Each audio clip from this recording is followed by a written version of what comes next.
Hey everybody, welcome back. Well, as the thumbnail says, federal budget 2025-26, the good, the bad, and the reality. Well, I guess the reality from my perspective. So for the purpose of this episode, I thought I'd break down a little bit of what stood out to me in the budget, how Canadians as a whole are perceiving this budget, and how this kind of factors into, well, the big issue with this budget is the increase to our deficit, which is going to be $78 billion for the next fiscal year. That's a big number. It's caught a lot of headlines. It's really freaking me out, man.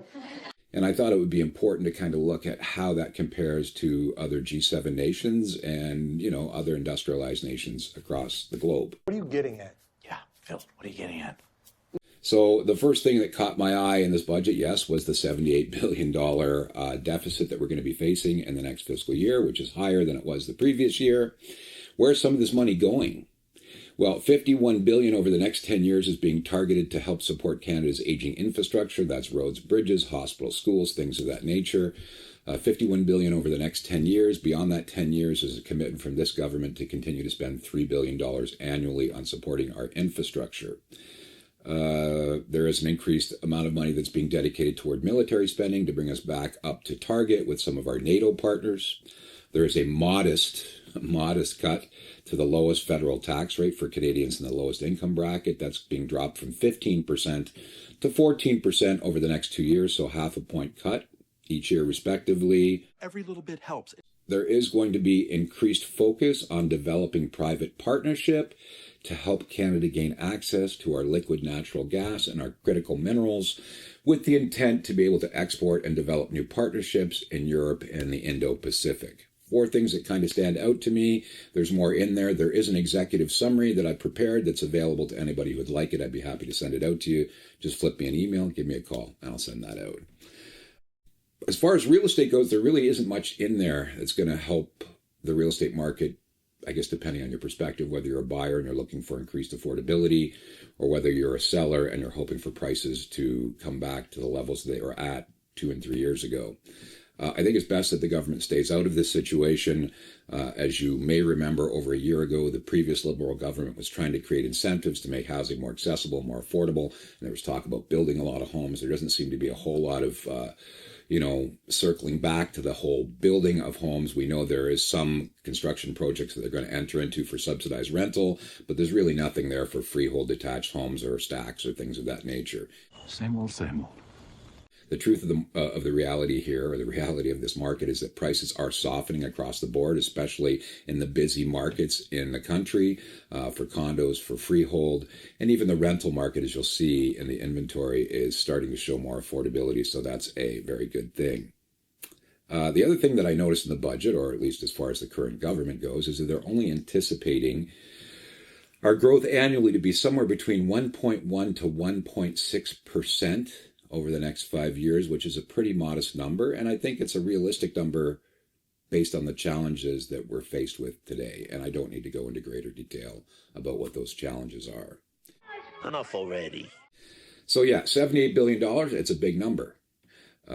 So I thought, let's take a look at other countries. How are they performing? Are they running at a deficit or a surplus to their GDP? Does every major industrialized nation have a deficit?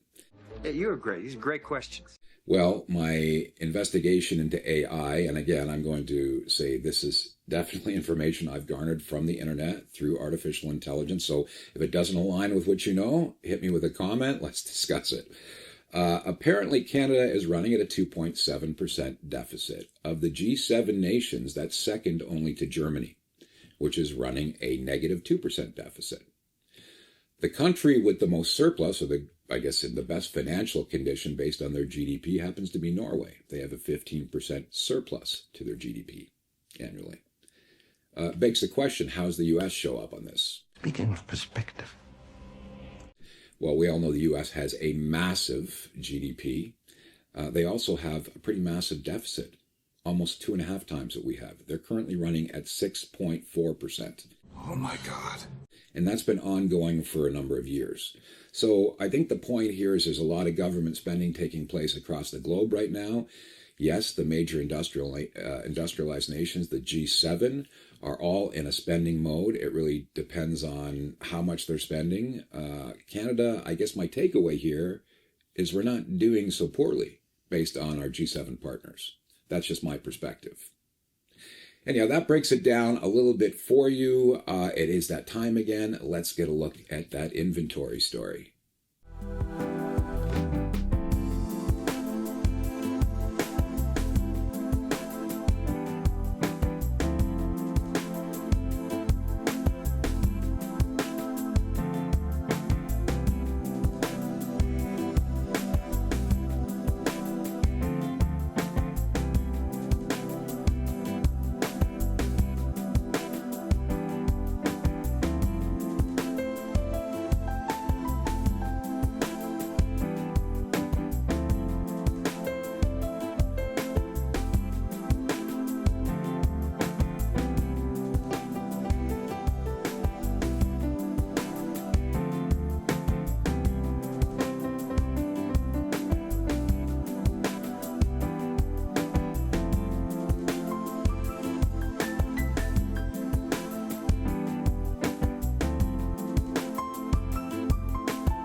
So as you can see in the inventory, kind of two different tales taking place here. We're seeing the traditional drawdown of freehold and condominium properties for sale here in the GTA.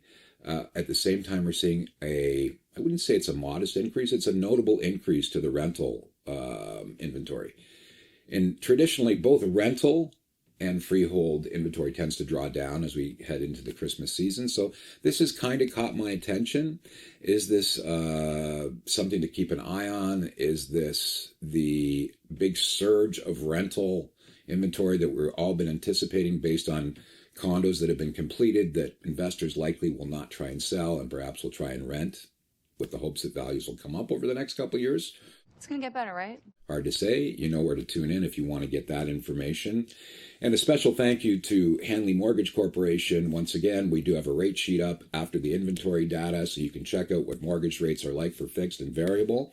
And if you're looking for assistance in getting a refi or a new mortgage, feel free to reach out to Hanley Mortgage Corporation directly, or you can certainly call me and I will put you in touch with the great people there who are able to help you out. Anyhow, that about does it for this one. Until the next episode, this is Mike Brown with RE/MAX, uncovering the real state of real estate here in the GTA and Southwestern Ontario.